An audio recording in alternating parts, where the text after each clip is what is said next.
Paperback Writer came from Paul trying to get away from the usual boy-girl love song.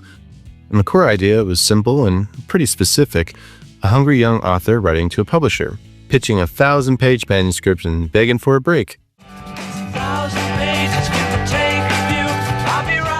McCartney later traced the spark to a Daily Mail item around an aspiring writer, possibly Martin Amis, and said he brought the letter idea to John Lennon at Lennon's house in Weybridge.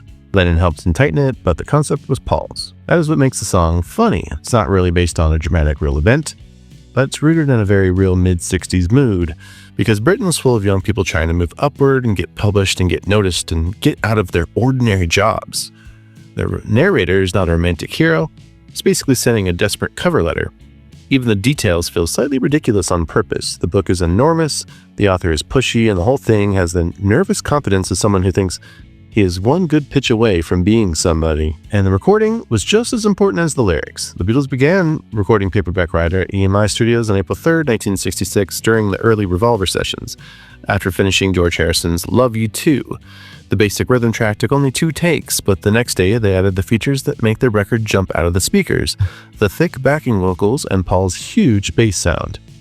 And the bass was not an accident. McCartney used his Rickenbacker instead of his usual Hofner, and the EMI team pushed the low end harder than they normally could.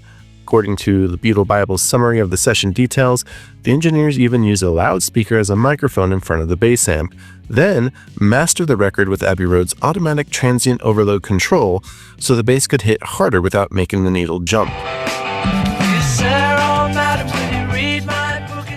The backing vocals had their own little joke too. Tucked into the harmonies is the melody of Frère Jacques, a nursery rhyme hiding inside one of the Beatles' toughest singles.